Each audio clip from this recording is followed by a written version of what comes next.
It's because, why can't they see us? I think because it was zoomed in a little bit. I'm Can I not get sure out of if this? anybody else. No. Can I get out of this or no? I can see it.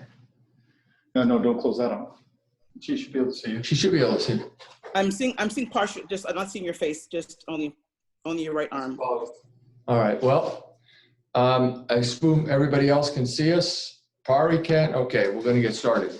So thanks everybody for joining us today. I would like to discuss the issues of today. So I'm just gonna kick it off and then turn it over to Dion to help us facilitate this discussion today, which is pretty important to all of us.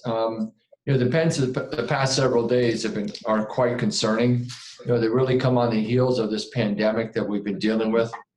I told a number of people I've been around a while, which means to say I'm a little older.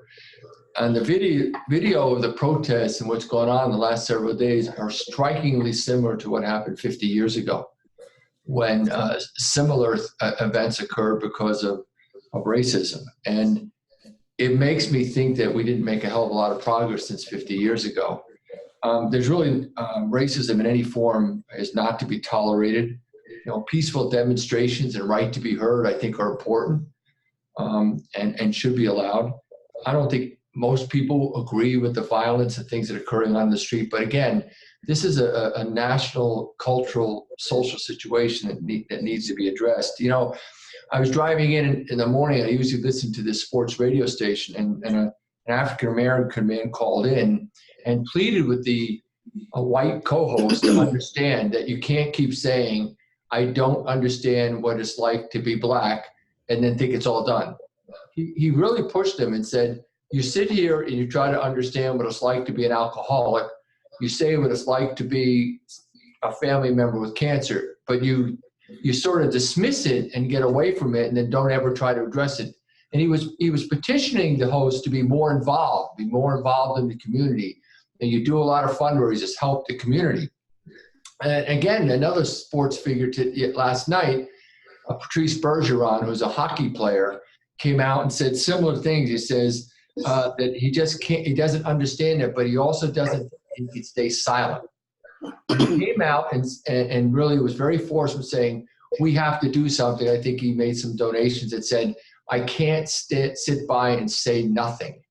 I've been privileged to do what I've done. I'm privileged to be where I am in society, but this is not to be tolerated. So I think we need to stand united, not stand for what's going on, figure out how we do better. I mean, I also think in the clinical side of things, we're studying how race affects the outcomes of care. Racial disparities in maternal morbidity and mortality are known. We're evaluating those and trying to address those every day. And so we've finally begun to wake up and start looking at here at New England at the way we treat people to see the disparities and how do we deal with them. Even in patient satisfaction, we have different opinions among people of color in our Hispanic community. So we're actually beginning to get that data, and there's nothing more important to me personally and to the organization than this discussion today. So I know there's a lot going on, but even with all that's going on, this is really an important discussion to have, and I'm hoping that as we go through the next hour that we can sort of get a good common understanding where we need to go. I mean, I did 5 something town halls yesterday. And in those 4 town halls, we probably had about 850, 900 people on the call. And we have over 600 on the call today. So this is pretty damn important. So I'm going to turn it back over to you, Dion, to facilitate the discussion. Let's see how to go through this. I guess, Dion, the other thing is people can ask questions by typing in questions, and Tish and Jess are going to help us get through those. We'll read the questions. They'll read them much more succinctly than I did yesterday. And they'll also, if you raise your hand, you can speak person to person, which is also advisable. We'll try to get through the technology to facilitate this. So Dion, it's yours now. Thanks so much, Dr. Fanale. I appreciate that. Hi, everybody. And I actually want to start off by saying and actually commending Dr. Fanale for your leadership. I have been in regular conversations with staff here at CNE and also just friends and family who work for other organizations at other places. There are leaders who are completely ignoring what is happening. There have been no conversations. There's been no acknowledgement. And people have been expected to go to work and just not address it. I commend you, Tish, as well. I said this morning when I spoke to the OBGYN physicians at Ground Round, sorry. This is the first time that I have received phone calls where someone has said, "How are you doing?" and actually waited for the answer. Actually wanted to know the answer. So Tish, and you've done that about 2 or 3 times this week and the last week. So I appreciate that. And I'm sharing that because it's extremely important for people to understand that while this is new to the world, so to speak, and what has gone on by witnessing George Floyd, this is what we experience all the time. I share an example. When I was driving to University of Georgia, I was on a 2-lane road by myself. It was just me and a tractor trailer. And I was well away from the tractor trailer. I passed a police officer who happened to be on the right side, and I saw him, our eyes kind of locked, and I said, okay, here we go. I kept driving, he pulled up behind me, put the lights on, pulled me over, and said, "You made a lane change too close to that truck." I'm telling you, there were no other cars on the road. But I will say to you that a tactic that I have learned over time is if I'm stopped by the police officers, but I find a way to take the power back, and that I speak first. So when that police officer walked up to me, I said, "How you doing, officer?" And at that point, he was shocked. And he engaged me in conversation, asked for my license, went back to the car, came back and said, "Okay, you're good to go." No ticket, no warning, no nothing. It was clear to me that he pulled me over because of how I looked. And so I'm gonna go back to asking how people are doing. So I was on my way to school, finishing my PhD. That happened to me. I went to the class and there was no outlet. Who do I tell what happened? 10 minutes ago, I was in a car pulled over, afraid I'm gonna lose my life or something happened. And then I show up to my class and I'm expected to sit there and just listen and learn and suffer in silence. There's an expression in social work called separate and function.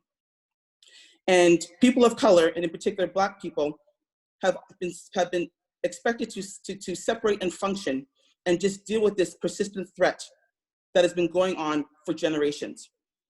I'm gonna say one more comment, 2 more, and then I'm gonna turn it over and ask and have people chime in. I was pulled out of my sleep last night thinking about this discussion, and because when stuff happens, you think, oh my gosh, that could have been me, it could have been my husband, it could have been whatever. And my father's not alive for me to ask him, but I remember now, he used to keep a police chief, a police hat in the back of his windshield in the car.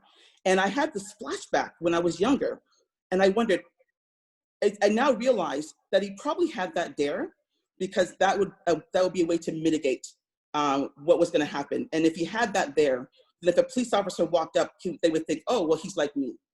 And he's not alive today for me to ask him. And because he was my parent, he probably didn't burden me with that, with what he probably went through as a 6'2", very dark Black man. But what is happening is really difficult. And yes, Dr. Fanale referenced that this feels eerily similar as like 50 years ago, but it also feels different because I think we're having this deep dialogue, which I've never seen in my over 20 years of doing this. So before we open up, I want to just make sure, and I know I'm speaking for Care New England when we say this, that we do not believe that any particular person is indicted in this situation. We have seen police officers of all races get on one knee. We've seen constructive dialogue. We have seen just the unity is unbelievable, and that's the silver lining of all this. So I watched the news yesterday, and a sports figure said this, and it was actually pretty cool, and it actually just summarizes what I think we should be thinking. Not all Black people are criminals. Not all cops are bad. Not all white people are racist, and ignorance comes in all colors. So I'd like to open it up to for discussion now.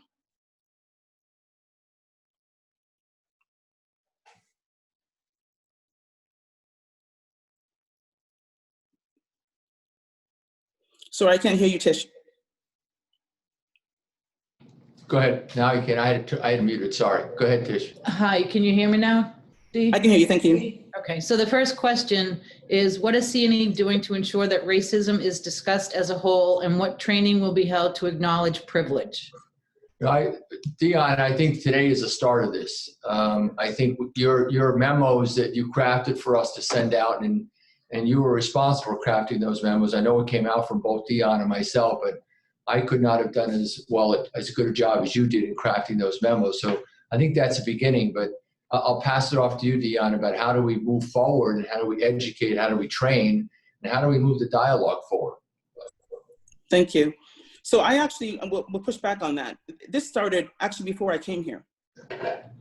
Anti-racism, in the definition, is looking at the policies, the procedures, the behaviors that all contribute to a system that perpetuates inequity. So the fact that a DEI council was created, the fact that unconscious biases were created, and since my arrival too, just the discussions that we've been engaging in, and as I said this morning and other occasions, the work has been happening. It is ongoing. The difference now is that it's very, very targeted. It's very specific, and it feels more urgent. But I got to tell you, it was in existence. And Dr. Fanale, I remember when I came on board, you were surprised when I asked you the question, am I a figurehead? And I asked that question for this very reason, because as a Black person coming into this role, I wanted to know, is this really a Care New England commitment? Was it really your commitment, or was it not? And I've seen situations, I came from the consulting world where there were CEOs who profess one thing and espouse the other. And so that's why, again, I say kudos to you. I mean, I just think you're phenomenal, the way that you've handled this. So the work has been happening. And that's why I actually wanted to be here, is because the work has been happening and it's been real. So yeah, we established the DEI committee before Dion came, because it was in response to some of the issues that were occurring at WNI about a year ago. And we met weekly. We started trying to really analyze the situation and really tried to reach out to the community and try to make it more community-based. When Dion came, obviously now we had someone to lead this effort rather than just me. But I do think that one of the questions which is there now is, will there be a team established? There is a team. And Dion, have we established teams at the OU specifically yet? I know we've talked about doing that.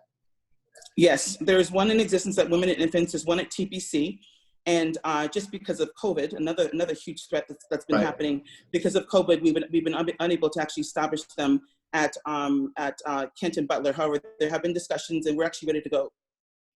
Yeah, I think the other question, how many people at higher management are people of color? There's one or two. We're not very well represented. We are not. We have established, because of the Diversity, Equity, Inclusion Committee and their work, we have established on their recommendation what we call our own Rooney Rule, so that any position in management must include candidates of color. And so we're pushing forward on that, pushing hard on that. We know that our managers, our employees don't match our staff. Staff does not match our patient population, especially at WNI, and we're working aggressively on that. It's going to take a while to do it, but we're committed to that. We advertise our positions on lots of diverse websites, and we're really making an effort to match the employee population to the communities that we serve. And again, it will take some time. We're absolutely not there. And if I were you, you'd sit there and go, I'll believe it when I see it. And I think that's fair. But I don't think there's any level of lack of a commitment to get us there, because we're not there. And remember, we're doing the merger with the Brigham. People said, well, can the Brigham help us? Their staff actually matches their patient population, but they're in that community. So I think they've been doing it for a long time. So we have a commitment to do this. We'll continue to work hard to do that. So I believe we answered how many people at higher, answered, and will there be a diversity inclusion team established? It's already done. How is CNE holding space for people of color workers during this time? We are actively recruiting diverse candidates, I think is the answer to that. And then the next question, are data about the diversity of staff tracked and published anywhere? Yes, we prepare a EEOC report every year that we track and report out to the federal government the EEOC status of each employee and executive, professional, by different classifications. We haven't published that internally, but we can certainly look to do that because it's public data. Yeah, let me comment, and Deanne, I'd ask for your statement after this. The only part of our organization where we have a diverse staff is at TPC. And the TPC staff matches the population they serve. We don't have that elsewhere. We know that. We understand the numbers. We have the data. And the same, I want to answer another question that was asked. Where can I find data about health outcomes for patients? I wish you wouldn't delete the question when I'm reading it. Okay. Where can I find data about health outcomes for patients of different races and ethnicities? We do have that data now. We're just finally getting that data. We reported actually out at the quality committee a week or two ago. So we will have that data. We can publish it and demonstrate that. And there's some conclusions there that would drive our performance and things we need to. So you got to understand, we really haven't had that much data in the past, but we're finally getting patient satisfaction. In fact, at WNI, we know how patients, how Black patients feel about their treatment, how white patients and how Hispanic patients treat it. And there are differences among the three, remarkably. When you look at patient satisfaction on the inpatient service, of those three populations, the patient satisfaction, again, is different among those populations. So it's very interesting data that we can publish and we'll need to study. Would you like to read the next question? Yeah, sure. Anything else? No. I actually wanted to pivot and just kind of expand on what you just said and just go a little deeper and talk about the treatment that's been reported and what we can do as providers when people come into our spaces for services.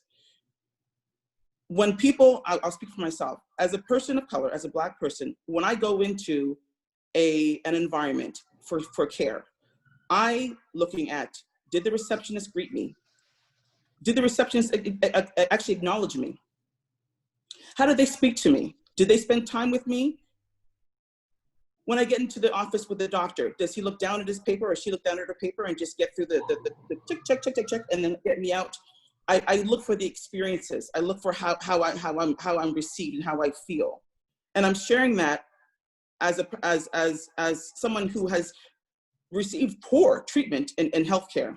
And what I'm sharing is that you as providers you are in a beautiful position to help people of color when they come in for your services. You have a small window of time and the power to be a beacon of hope by just asking. I'll back to what Tish said with me. If you ask a patient, how are you doing today?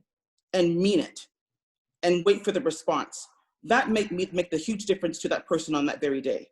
So I don't want you to underestimate how much power you have to really support people, and especially during this time, who are just reeling with the recent events and what's happening.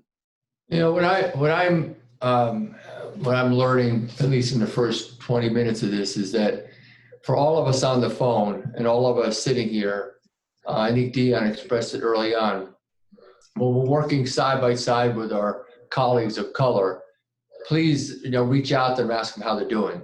Because that expression of concern will go a long way to not only build this collegiality, but let them know, at least we hear you, right? We hear you, we understand, and we want to participate in the solution.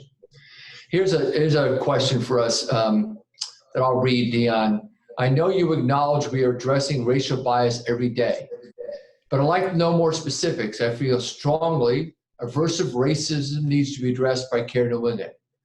I feel making these types of dialogues voluntary speaks volumes to what you're actually prioritizing as an organization. White practitioners need to be required to partake in workshops that examine implicit bias. I'd like to know how you feel about that. I can tell you, and I'm going to take 1 minute and then Dion, you can answer, is Sure. we have rolled out by conscious and unconscious bias training across the organization.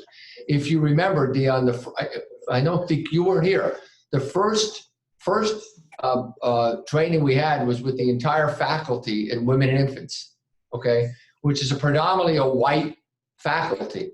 And it was talking about the outcomes of the discussions we have with Sister Fire. So we've done some of it, but we need to do a hell of a lot more. And Dion can give you an update of how much we've done to date, which we always can do more and have to do more. Thanks. And so to date, I know at Women and Infants, we've trained probably close to 1,000 employees already. At TPC, I know there's been hundreds as well. So one thing that I just wanted to say to people as you're listening is, because you don't see something doesn't mean it's not happening. And it's also, you can also just reach out and send an email, ask questions, like this type of forum. It's great, because sometimes we're just putting our heads down and getting our work done, and we're not saying rah rah rah, this is what we're doing, but the work is getting done. And I guarantee you that this is not just a lip service discussion. We've been doing the work. The work has been getting done, and it's not going to happen overnight, but we're moving in the right direction. And so to answer the question about the aversive racism and make sure that it's mandatory for all white physicians, I think it should be mandatory for everybody. And I'll share a story quickly. I had a procedure 3 years ago. I went through several doctors. I just was not comfortable, but it was a major thing. And I went to the pre-op appointment the week before to meet with the doctor. I had great insurance. My copay was $700, and I pulled up my American Express card, and the nurse said, "Oh, we actually don't take that." And I said, "Okay, oh, so you don't?" I said, "So okay, well, so I'll have to just pay with another card. I didn't have another card on me, but anyway." She goes, "Okay, well, okay, let me see what the doctor will say." So she left the room, spoke to the doctor, came back, and she goes, "Do you have a checkbook?" I'm thinking, it's like 2018. Who walks around with a checkbook? And I said, "No, I'm sorry, I don't have a checkbook." So then she said, "Well, the doctor said that we can't continue on with this until you pay us first." The whole procedure was $7,000 plus, covered by my insurance. And the utter disrespect that I received from that doctor, who was a Black doctor, and I'm sharing that because I'm to give a point. This is not just a white and Black issue. I can go on for days and tell you what I've gone through. Racism exists. It's a system that has favored white people historically. But I got to tell you, there's also a concept called internalized racism. And because of my experiences, I take each person as individual. And I don't want to minimize what has gone on and what brought us here, and how Black people have been disproportionately treated differently. But I'm sharing this. I shared that story because I think everybody needs to be trained in implicit biases. We're all inundated by the media. We all receive messages on a daily basis about who's bad, who's good, who's worth more, if we put up a picture between a Native American person and a white person, we will immediately decide, okay, which one is considered more valuable or more included. If I stand in a room beside Dr. Fanale as a white man and a Black woman, who do you think will have more power automatically? We know Dr. Fanale. What if I'm a black woman beside a white woman? Who has more power? We have to ask these questions about where do we get these sentiments from? We've been taught that because someone looks a certain way, that means that they belong to a certain category of people, and that means that they are who they are, and that they are the stereotypical view of what's being put out in society. And that's not the case. We have to take people on a day-by-day basis and a case-by-case basis.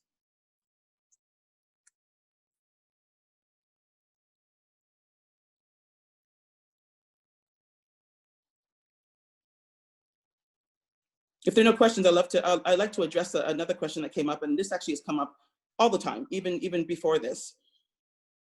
The whole notion of Black Lives Matter, and people saying, "Oh, all lives matter." And the best analogy I can give for that for us would be somebody coming into the emergency room. So just envision someone coming into the emergency room, and someone has a sprained wrist, and someone also has a 2x4, a piece of 2x4, a wood impaled in their leg. Which one do you address first? The sprained wrist or the 2x4 in the leg? I think it's a rhetorical question, but the bottom line is, because that means that one is more severe than the other. One requires more attention than the other at that very moment. And because a doctor looks at the impalement in the leg does not mean that the wrist is now insignificant or has to be attended to. So Black Lives Matter is important because of what's happening to Black lives. And because there's attention on Black lives does not mean that any other group is less than. So thanks, Dion. I was on mute and I was trying to say something, so now I'll say it. I'm going to read the next couple of comments, which say nice things about you, and then we'll go on to some. I want to do some of the hands up questions that people raise their hands. So the first comment is, I'm so pleased and proud that C&E is supporting Dr. Dion Poulton in important positions. She's a powerful, thoughtful leader, and grateful that she's willing to do the work and help guide through this. Thank you, Dion, for sharing your story. What a great opening. I'm going to ask the next question, and then we're going to go to the people that have raised their hands. Dion, where are we with a policy towards racism against staff while at work? We actually also have a definition of diversity that people can get on the website, right? But yes. I think the diversity statement includes the policy, right? Statement. It does, and the first sentence says that the diversity statement is applicable to how we hire, how we recruit, and how we retain and how we include people. So absolutely. And that diversity statement actually is it's embedded in the care news that goes out. Is every 2 weeks, is it? I'm not sure how often it goes out. Yeah. All right. I'm gonna see Cardona. I'm gonna unmute you, and then you have to unmute yourself. Ask to unmute, and then you can speak. C. Cardona. You have to unmute yourself. All right. Do you hear me? All right. I'm going to move on to Evan Webb. Unmute yourself and ask a question. Hi, can you hear me? Yes, go ahead. Yes. Hi. So first of all, I want to say that I'm thrilled that we're having this conversation. It's extremely important, and this is the first organization that I've worked for that is having a conversation at this scale, and I think it's great. I've been with the company just since March, so this is a great way to start, I think. But I am curious on if we can maybe put together like a list of books that we can recommend for people to read to educate themselves on the issue of dynamics of race in America and anti-racism. I mean, these issues are very, very complex that it's hard to really get to the bottom of and get a good understanding of in an hour meeting. And I mean, I've been, there's a ton of reading out there that I highly recommend everyone needs to read to really get a good grasp of what we're talking about and the depths of this issue. So Dion, can you provide that information somehow that we can send around? Absolutely. I can put together a list of resources for sure. Thank you. And also some great articles. Yeah, that would be helpful. Sure. Okay, Evan, put yourself back on mute. Now, Robin Chandran, unmute yourself if you want to ask a question or make a comment. Hi, are you able to hear me, please? Yes. Yes. Hi, I was just going to, I'll make my statement about something else. I found the book as I've started some work on anti-racism, What It Means to Be White by Robin DeAngelis is a really good place for somebody starting out in this that I wanted to put out there. My comment was just going to be about the idea of racism. And I think one thing that's been, and one concept that I found helpful in working on this is this idea that is not trying to distinguish between people that are racist and people that aren't racist. And I think I used to think of it that way. And I think as I thought about it more, I agree with many things that have been said. I think racism is very pervasive, right? We're all socialized to the society we live in. We're exposed to media, we're exposed to systems, and so racism is really pervasive. And so I've found it helpful to sort of focus more on the impact of behavior and saying, is this behavior having a racist impact? And if it is, then that's good to identify, as opposed to then thinking, well, if I've done something that had a racist impact, it means I'm a racist, which is a horrible thing, but if I think about it that way, then it makes it harder to embrace the impact of my behavior and not sort of trying to divide people into racist and non-racist, but focus more on specific behaviors or attitudes or practices or systemic institutions and how they're affecting, whether they're having an effect that is racist. And anyway, that's just been something I found helpful, and breaking the world into racist and non-racist people sometimes makes it harder to be self-critical and not feel just horrible and then not want to go there. So thanks for that. I want to offer some clarification, some terminology. So a racist is somebody who believes in the superiority of their race over another. That's the definition of a racist. Racism, just put simply, just think about the equation. Racism equals prejudice plus power. It means someone has a prejudice against somebody else and has the power to stop that person, whether socially, economically, and physically. That's a system of racism. So I appreciate what was just shared. And it actually reminds me of the dichotomy that I talk about all the time, which is intent versus impact. And I use the analogy of jumping into a pool. I'm sure we've all been in a swimming pool and someone goes, cannonball, and jumps in to splash a friend. When you run up to the pool and you jump into that pool to splash your friend, your intent is to splash your friend. But sometimes the water also splashes people that are around you. So the intent does not always lead to the impact that you expect. So let me just put in other words. Absolutely, it's good to look at how somebody's heart is and what their intent is. I can say, let me give an example. I can say, oh, you're such a fool, or I can say, you're such a fool. I'm saying the same words, but there's different tone, there's different intonation. So that's why it's important to look at things, look at situations, and try and look at the intent of people, and not necessarily jump to conclusions. I'm a Black person, I've shared it, but I'll tell you, the last thing that I'll peel back the onion and say, was it this, was it that, before I say, you know what, that was considered a racist situation. So definitely, and this is it adds to the goal that we want for you as employees, is when situations arise, go back to that person, seek first to understand, and say, hey, is this what your intent was? Because this is how it impacted me. This is how it affected me, and get clarification. And that's the way that goes a long way to having civil dialogue and discourse and maintaining a pleasant environment for everybody.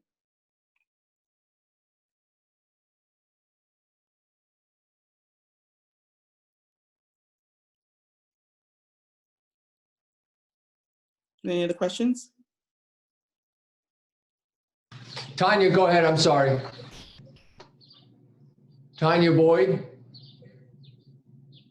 you're unmuted. I'm unmuted, right? Okay. Yeah. All right, Tanya would be next. I can't read this name. I think you might still be unmuting me. This is Rabin Chandler. I'm not sure you've switched over to Tanya yet. No, she's unmuted. She's unmuted. I can see it. The next is Goncalves. I can't read that far. Goncalves. I think that's it. You are now muted. Yeah. Yes. Yes, go ahead. Hi, it's Lilthoni. You can feel free. I was just sending a message that you can call me Lilthoni, Tony. It's a lot easier. Okay. I just want to start off by saying, expressing my sincere thanks and appreciation for what you guys have and continue to do at CNE. So I am a Black woman, and there were a couple of things that were brought up that I just wanted to sort of put out there. I feel that this purge is so significant, and I think that every single employee, Black, white, whatever your race or ethnicity, needs to make a conscious effort to be engaged, because whether you are Black or not, this impacts us as a society. And I think that, you know, I've been with CNE for about 6 years now, and 2 years of that has been in the behavioral health, the postpartum day program. And I can say that for the first time in my career, I can honestly say that I work with some of the most amazing women that I have ever had the honor of working with in my lifetime. I am the only Black woman on my team, but I can tell you that I love my team, every single person on my team, because what we practice, and I looked into this, and this was actually sort of the primary reason that I took this position, because when I went in my group interview, I saw a bunch of women that had mutual respect for each other, and it was pretty evident by both the way they interacted verbally, but also physically. For example, human touch is so important, right? And so being the only African-American woman on my team, when we've had these diversity trainings at CNA, I've gone. And what I will say is that I was very shocked the last training that I went to, once again, being the only African-American person in the room, the air in the room was so uncomfortable. And the reason for that is because I think even though we're having these discussions, I think one of the things that would be super helpful is that whoever these facilitators are, I think it would be helpful to have both an African-American or a person of color as well as a white facilitator together doing these trainings, because the last training that I went to, there was one facilitator, and she happened to be African-American. She did a phenomenal job. However, I think because this conversation for so many, Black, white, all ethnicity, it can be uncomfortable to have. I think it is a good idea to have a representation of both sides, because then you can have I think you're more likely to have real, authentic conversations. In order to move forward, we all have to be comfortable to ask those uncomfortable questions, right? And to get answers without feeling like if we ask the question, we're going to be judged in some way. Because the bottom line is, we all biases. We all have biases. And we have to create a comfortable environment where we can talk about these things so that we can start to practice it with each other before we even have the opportunity to practice it with our patients. It can be done, because I am telling you that I work in a unit where we treat each other first as human beings. It doesn't matter what color you are. If we all get in the practice of just treating each other as human beings. As a matter of fact, in the last training that I went to, one of the participants mentioned, when we were talking about patient care, she said, she was a nurse, and she, I feel uncomfortable that people expect me to know what other people's experiences are. You're not expecting what other people's experiences are, but we are expected to treat each other as human beings. I should know to treat the person the same way that I would want to be treated. That's the baseline for all of this. But I think it would be helpful if we had trainers and facilitators from both sides of the, I'm sorry, go ahead, sorry, doctor. Yeah? I'm in two minds. Oh, I thought you were saying something, Dr. Fanale. I apologize. Yeah, go ahead. I think, yeah, go ahead. Dion? I thank you so much for your comments. I thank you so much for your comments. It's a bit of an echo. There's an echo, so everybody, do we have to remute? We have to mute everybody? Do we have to remute? Yeah. Okay, go ahead, Dion, see if it works now. Unmute Thanks. your, go ahead. That's great. So I appreciate the comments, and definitely sometimes it is effective to have two different facilitators who have differences in age and race and so on, and it can evoke more fruitful and diverse comments and experiences. But I think what it comes down to also is just the comfort level of the facilitator. Is that facilitator comfortable addressing conflicts, and can that facilitator, most importantly, make sure that when people leave that room that they are not necessarily comfortable, because I think there's some benefits to people being uncomfortable, Yeah. but are they leaving with their self-esteem intact? And that is the expectation that I have as a facilitator and for the people that are facilitating for Charity Illing. So but I like the point that was raised about treating each other first as human beings. And if we just focus on how we can find common ground, it's unbelievable what we can achieve. I always say, you know what, we have two things that we have at least one thing in common. I don't want to hear to say, oh, I've got nothing in common with that person. Really? You were born, you came from somebody. Let's start there. Talk about the person that you came from. You had to come from a womb. So let's talk about that person who gave birth to you. That's a good start. That's a common ground. So to say that you've got nothing in common with somebody, it's a bit of a cop-out. So I encourage people, as was indicated, and it's refreshing and lovely to hear the experience of the employee just now who's the only Black person in her space with her and colleagues. That epitomizes how things should be. Yes, we have to improve our diversity, but it doesn't mean that in the meantime that we can't have collegial and beautiful relationships with people. So let me, Dion, I'm going to try to figure out what we should do. We've got about 80 some odd questions, and I'm going to ask, we're going to go back to the questions, Dion, okay?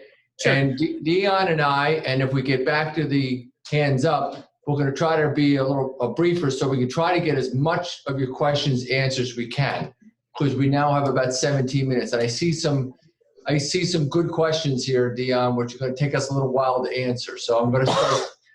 Does CNE have any contracts with police departments? I honestly don't know. We generally have our own security departments, so I don't think we may have occasionally, but I don't think we have an ongoing a police department with contracts. We have relationships, but I'm not sure. TTC has relationships with So we have relationships, but I don't think we have a standing contracts. Does Care New England support its employees attending protests? So this is a good question, because this is a current question, because there's a protest plan for tomorrow. And I think our position, and I'll take a quick look answer then, Dion, is that we do support our people having the ability to be heard. They want to participate in the nonviolent protests that are occurring in Providence. We think we support you doing that. But Dion, go ahead. No, I just wanted to echo what you said, and I'll admit, I was actually shocked that you came to me and said that first and volunteered that option. I thought it was incredible, and absolutely, I think we do believe that you're allowed to exercise your voice. Yeah, I think the quick thing is, people are working. We can't just unload the clinics and let people go. We have people working, but I think you have the right to be heard, and we support that. I think a lot of us want to do something, Dion. They don't know how. What suggestions do you have for getting involved in changing our society? Wow, that's a big question. It is.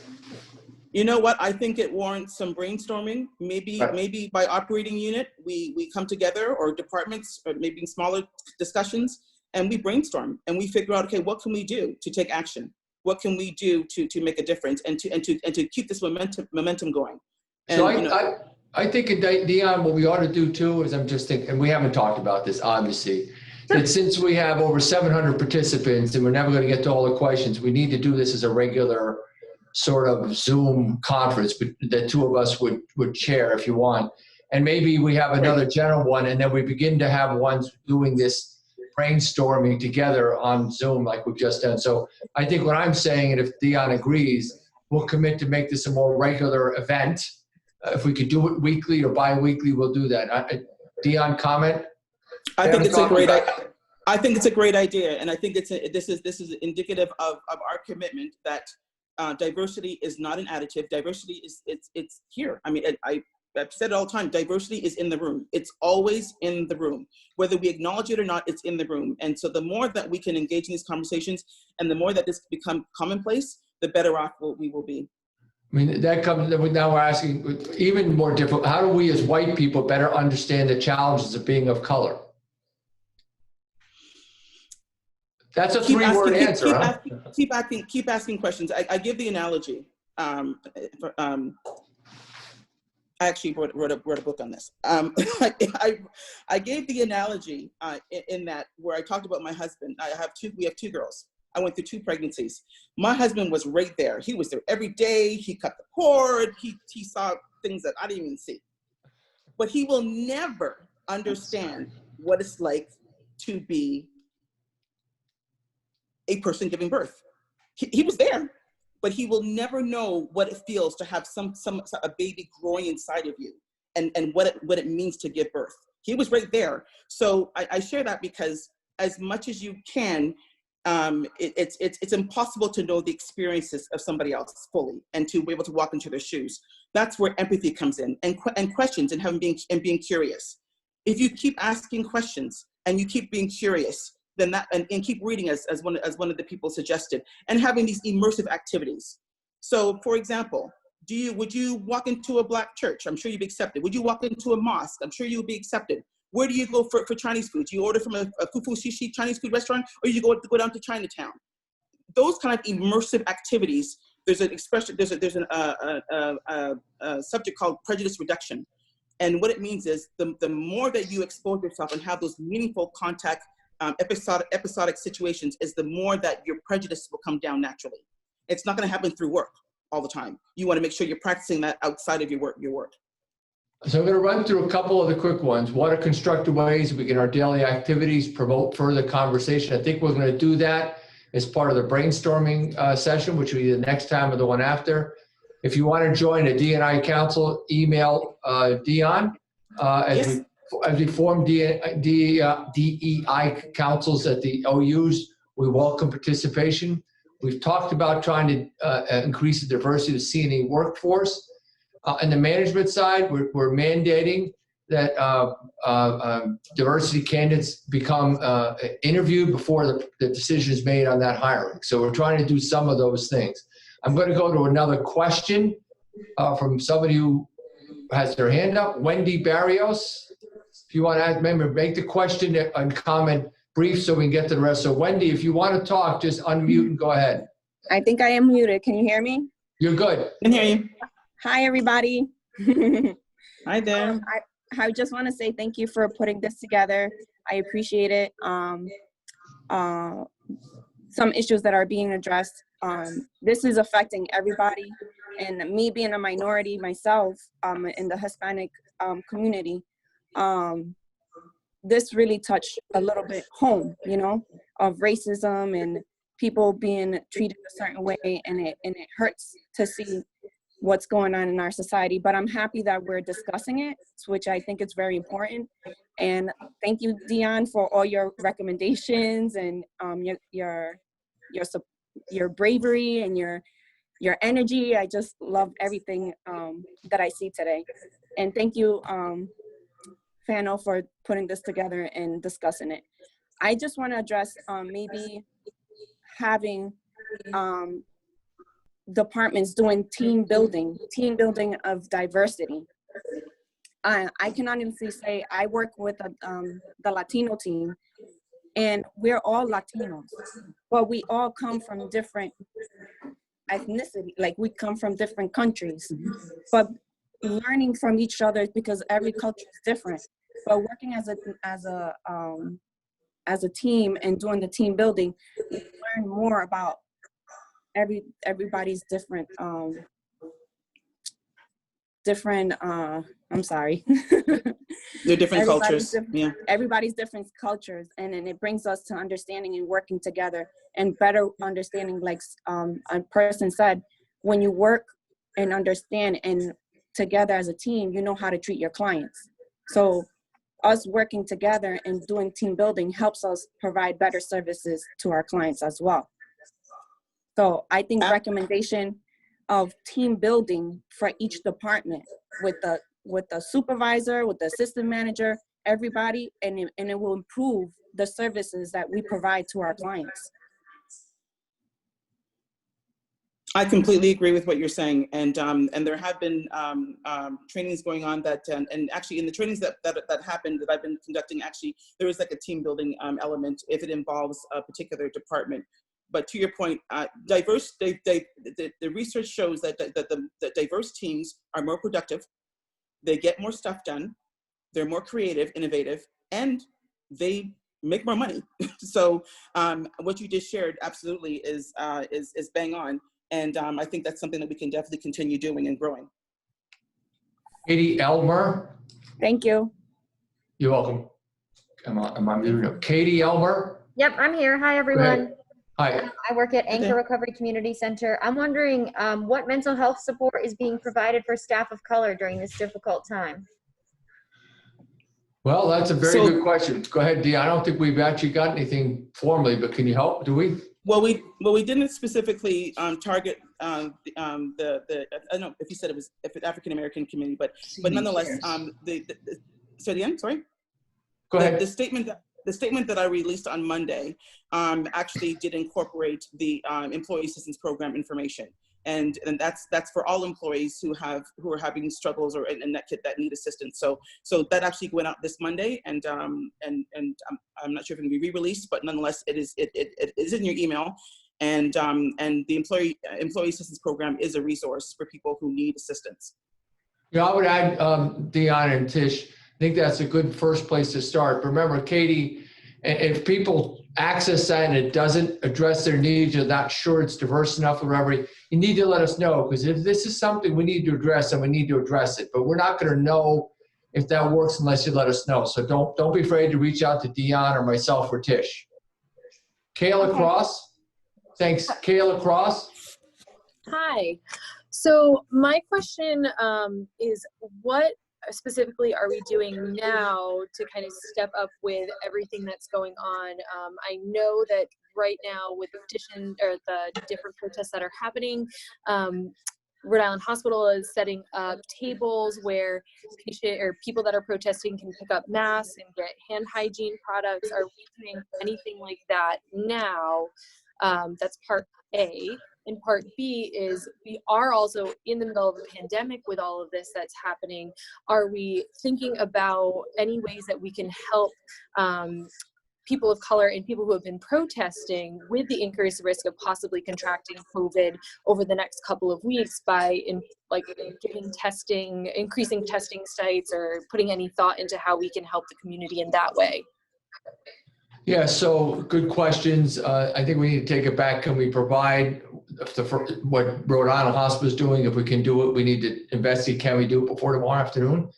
One thing we did do for the communities in need is we did establish a testing tent and a respiratory tent up in Pawtucket, where it really, really, really was responsive to the community, because we never realized how many folks needed to be tested. As you know, the coronavirus affects people of color in those communities much higher. Our positive rate for testing in that region is over 20%.